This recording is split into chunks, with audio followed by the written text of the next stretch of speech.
ഇന്നത്തെ വീഡിയോയിൽ നമ്മൾ HTML ടേബിൾ ആഡ് ചെയ്യുന്നത് എങ്ങനെയാണെന്ന് ഡിസ്കസ് ചെയ്യാൻ പോകുന്നത്. സോ ടേബിൾ ക്രിയേറ്റ് ചെയ്യാൻ വേണ്ടിയിട്ട് നമുക്ക് ആദ്യം വേണ്ട ഒരു ടാഗ് എന്ന് പറയുന്നത് ടേബിൾ ടാഗ് ആണ് വേണ്ടത്.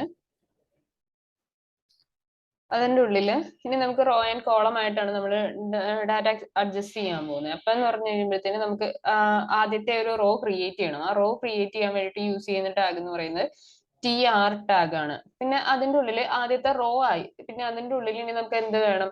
ഓരോ റോയിലും ഓരോ ഡാറ്റ വേണം. ഇപ്പൊ നമ്മള് ഹൊറിസോണ്ടൽ ആണ് നമ്മളിപ്പോ ഹെഡിങ്സ് വരുന്നതെന്നുണ്ടെങ്കിൽ ഫസ്റ്റ് റോയിലായിരിക്കുമല്ലോ ഹെഡിങ്സ് വരുന്നത്. സോ ഞാനിവിടെ ഹൊറിസോണ്ടലി ഹെഡിങ്സ് ഉള്ള ഒരു ടേബിൾ ആണ് ക്രിയേറ്റ് ചെയ്യുന്നത്. സോ അപ്പൊ ഫസ്റ്റ് റോയിൽ നമുക്ക് ഹെഡിങ്സ് കൊടുക്കാം. ഹെഡിങ്സ് കൊടുക്കാൻ വേണ്ടിയിട്ട് യൂസ് ചെയ്യുന്ന ടാഗ് എന്ന് പറയുന്നത് TH എന്ന് പറയുന്ന ടാഗ് ആണ് ഹെഡിങ്സിന് വേണ്ടി യൂസ് ചെയ്യുന്നത്. അതിൻ്റെ ഉള്ളിലായിട്ട് ഓരോ ഹെഡിങ്സ് ആയിട്ട് കൊടുക്കുക. നെക്സ്റ്റ് ഹെഡിങ്ങിന് അഗൈൻ അടുത്ത TH സ്റ്റാർട്ട് ചെയ്തിട്ട് അതിൻ്റെ ഉള്ളിൽ അടുത്ത ഹെഡിങ് കൊടുക്കുക. സിമിലർലി നമുക്ക് എത്ര ഹെഡിങ്സ് വേണമെങ്കിലും ആഡ് ചെയ്ത് കൊടുക്കുക. നെക്സ്റ്റ് റോ എന്ന് പറയുമ്പോഴത്തേനും നമുക്ക് ഞാൻ പറഞ്ഞു ഹൊറിസോണ്ടലി ആണ് ഞാനിവിടെ ഹെഡിങ്സ് ആഡ് ചെയ്തേക്കുന്നത്. സോ നെക്സ്റ്റ് റോ എന്ന് പറയുന്നത് ഡാറ്റ ആയിരിക്കും വരുന്നത്. ഇതിന് കറസ്പോണ്ടിങ് ആയിട്ട് വരുന്ന ഡാറ്റ ആയിരിക്കും നെക്സ്റ്റ് റോ ഓൺവേർഡ്സ് വരുന്നത്.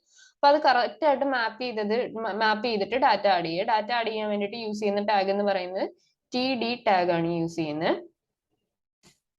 TD ടാഗിന്റെ ഉള്ളിൽ ഇതിന് കറസ്പോണ്ടിങ്, അതായത് ഫസ്റ്റ് ഹെഡിങ് എന്ന് പറയുന്ന നെയിം ആണ്. അപ്പൊ ഫസ്റ്റ് ഹെഡിങ്ങിന് കറസ്പോണ്ടിങ് ആയിട്ടുള്ള ഡാറ്റ വേണം ഫസ്റ്റ് TDക്ക് അകത്ത് കൊടുക്കാനായിട്ട്.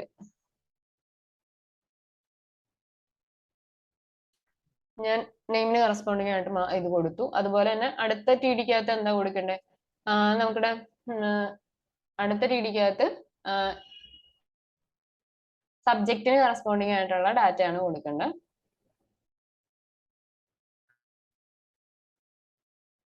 ദെൻ നെക്സ്റ്റിൻ്റെ അകത്ത് മാർക്കിന് കറസ്പോണ്ടിങ് ആയിട്ട് വേണം കൊടുക്കാനായിട്ട്. സിമിലർലി നമുക്ക് താഴേക്ക് എത്ര റോ ഡാറ്റ വേണമെങ്കിലും ആഡ് ചെയ്ത് കൊടുക്കാം.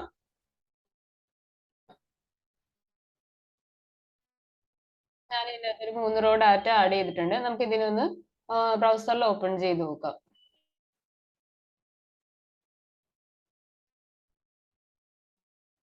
നമുക്ക് ഇങ്ങനെയാണ് ഒരു ബേസിക് ടേബിളിന്റെ സ്ട്രക്ചർ വരുന്നത്. നമുക്ക് ഇനി ടേബിളിന്റെ അകത്ത് ബോർഡർ കാര്യങ്ങളൊക്കെ ആഡ് ചെയ്ത് കൊടുക്കാനായിട്ട് അതിന് നമുക്ക് കുറച്ച് ആട്രിബ്യൂട്ട്സ് വരുന്നുണ്ട്.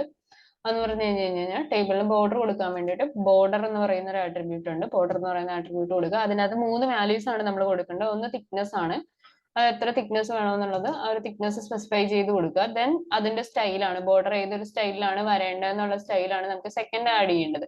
ഇപ്പൊ സോളിഡ് ലൈൻസ് ആണ് വേണ്ടെങ്കിൽ സോളിഡ് എന്നാണ്, ഡോട്ടഡ് ലൈൻസ് ആണ് വേണ്ടെങ്കിൽ അതുപോലെ ഡോട്ടഡ് എന്നാണ് വേണ്ടത്. അതുപോലെ തന്നെ ഡാഷ്ഡ് ലൈൻസ് ആണ് വേണ്ടെങ്കിൽ ഡാഷ്ഡ്. അങ്ങനെ കുറച്ചധികം സ്റ്റൈൽസ് ഉണ്ട്. ഞാൻ സോളിഡ് ലൈൻസ് ആണ് കൊടുക്കുന്നത്. സോ സോളിഡ് എന്ന് കൊടുക്കാം.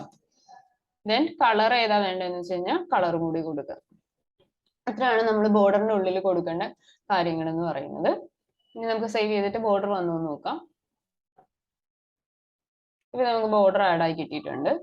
ഇനി നെക്സ്റ്റ് എന്ന് പറയുന്നത് നമുക്ക് സെല്ലിന്റെ ഉള്ളിൽ കണ്ടന്റ് എത്ര ഉള്ളിലേക്ക് കയറിയിട്ട് വേണം വരാൻ എന്നുള്ളതിന് കൊടുക്കാൻ വേണ്ടിയിട്ടുള്ള ഒരു ആട്രിബ്യൂട്ട് ആണ് സെൽഫ് പാഡിംഗ് എന്ന് പറയുന്ന ഒരു ആട്രിബ്യൂട്ട് കൊടുക്കാൻ പറ്റും. സെൽഫ് പാഡിംഗ് എത്രയാണ് വേണ്ടതെന്ന് വെച്ച് കഴിഞ്ഞാൽ ഒരു സെൽഫ് പാഡിംഗ് കൊടുക്കുക.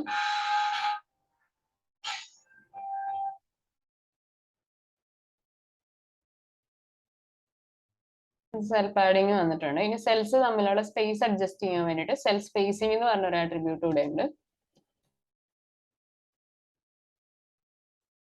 എത്രയാണ് വേണ്ടതെന്ന് വെച്ച് കഴിഞ്ഞാൽ ഒരു വാല്യൂ അതിനും കൊടുത്തു കഴിഞ്ഞ് കഴിഞ്ഞാൽ നമുക്ക് അതിന് കറസ്പോണ്ടിങ് ആയിട്ട് ടേബിളിൽ അതിന് കറസ്പോണ്ടിങ് ആയിട്ട് അഡ്ജസ്റ്റ്മെന്റ് വരും. ഇനി നമുക്ക് ഇതിനകത്ത് ടേബിളിന് നമുക്ക് ഇപ്പൊ ഇത്ര ഒരു വിഡ്ത്ത് വേണമെന്നുണ്ടെങ്കിൽ ഒരു വിഡ്ത്ത് കൊടുത്തു കഴിഞ്ഞാൽ വിഡ്ത്ത് വർക്ക് ചെയ്യുന്നതായിരിക്കും.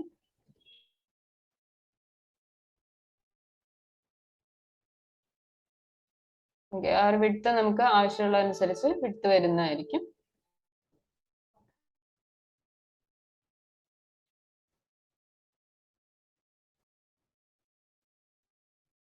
നമുക്ക് ആ ഒരു വിഡ്ത്ത് അഡ്ജസ്റ്റ് ആയി കിട്ടിയിട്ടുണ്ട്. അതുപോലെ തന്നെ നമുക്ക് ഒരു റോയ്ക്ക് ഇന്ന വിഡ്ത്ത് വേണം, ആ ഒരു റോയ്ക്ക് ഇത്ര വിഡ്ത്ത് വേണം, അല്ലെങ്കിൽ ഒരു ഹെഡിങ്ങിന് ആ ഒരു കോളത്തിന് ഇത്ര വിഡ്ത്ത് വേണം എന്നൊക്കെ ഉണ്ടെങ്കിൽ നമുക്ക് ആ ഒരു വിഡ്ത്ത് സെറ്റ് ചെയ്ത് കൊടുക്കാവുന്നതാണ്. വിഡ്ത്തും ഹൈറ്റും അങ്ങനെ സെറ്റ് ചെയ്ത്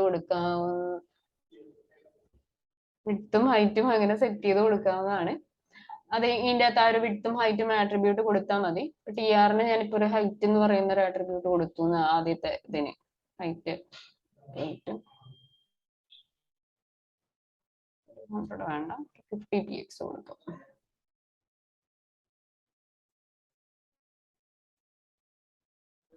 നമുക്ക് ആ ഒരു ഫസ്റ്റ് ഇത് നമുക്ക് അത്തരത്തില് ഒരു ആ ഒരു ഹൈറ്റ് അഡ്ജസ്റ്റ് ആയി വന്നിട്ടുണ്ട്. സിമിലർലി നമുക്ക് വേണമെങ്കിൽ ഇപ്പൊ ഒരു THന്റെ അകത്ത് നമുക്ക് വേണമെങ്കിൽ വിഡ്ത്ത് കൊടുക്കണമെങ്കിൽ അതിനൊരു വിഡ്ത്ത് അതിന് മാത്രമായിട്ടൊരു വിഡ്ത്ത് കൊടുക്കാം. നമ്മൾ ഒരു 200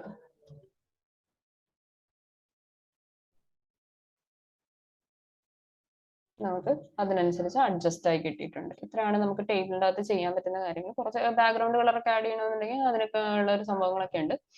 പിന്നെ ഇനി നെക്സ്റ്റ് ഒരു ടൈപ്പ് ഓഫ് ടേബിൾ എന്ന് പറയുന്നത് നമുക്ക് വെർട്ടിക്കൽ ഹെഡേഴ്സ് കൊടുക്കാൻ പറ്റുന്ന ഒരു ടേബിൾ ആണ്. അത് നമ്മൾ കൊടുക്കുന്ന ഒരു രീതിയിൽ മാത്രമേ ഉള്ള ഒരു ഡിഫറൻസ് വരുന്നത്. ഇപ്പൊ ഒരു എക്സാമ്പിൾ പറയുകയാണെങ്കിൽ ഞാൻ ഈ ഒരു സംഭവം ബേസ് ചെയ്യാണ്ടോ ഇതിൻ്റെ അകത്ത് കുറച്ച് ചേഞ്ചസ് വരുത്തി കാണിച്ചു തരാം. ബോർഡർ ഹൈറ്റും വിഡ്ത്തും ഒക്കെ അതിൻ്റെ അകത്തും വേണ്ടത് കൊണ്ടിട്ടാണ്. ഇത് വേണ്ട, തൽക്കാലം ഡിലീറ്റ് ചെയ്യാം. ഇത്ര ഇതും കൂടി ഡിലീറ്റ് ചെയ്യും. ദെൻ നമുക്ക് ഒരു വെർട്ടിക്കൽ ഹെഡേഴ്സ് എന്ന് പറയുമ്പോഴത്തേനും നമുക്ക് ആ ഒരു ആദ്യത്തെ റോയില് ആദ്യത്തെ കോളം മാത്രമേ ഹെഡിങ് വരുന്നുള്ളൂ. ബാക്കി അതിന് കറസ്പോണ്ടിങ് ആയിട്ടുള്ള വാല്യൂ ആയിരിക്കും വരുന്നത്. അതിന് കറസ്പോണ്ടിങ് ആയിട്ട് നമുക്ക് കൊടുക്കേണ്ട വാല്യൂസ് എന്തൊക്കെയാണെന്ന് വെച്ചാൽ അതായിരിക്കും വരുന്നത്.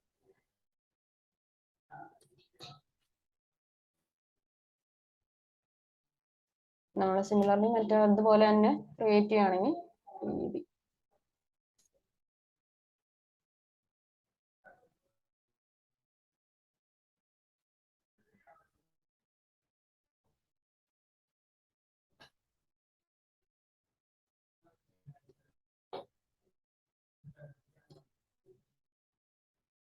ഓക്കെ.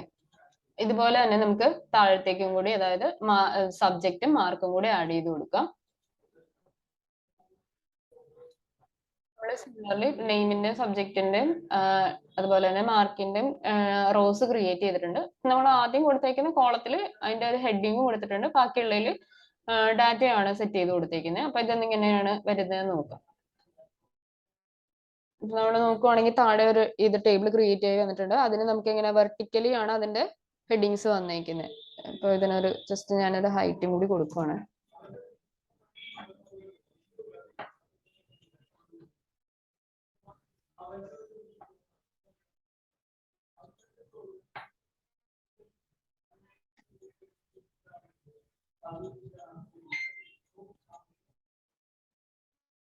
ഇച്ചിരി ഇൻക്രീസ് ആയിട്ട് നമുക്കൊരു ഇച്ചിരി കുറച്ച് 200 px കൊടുക്കും.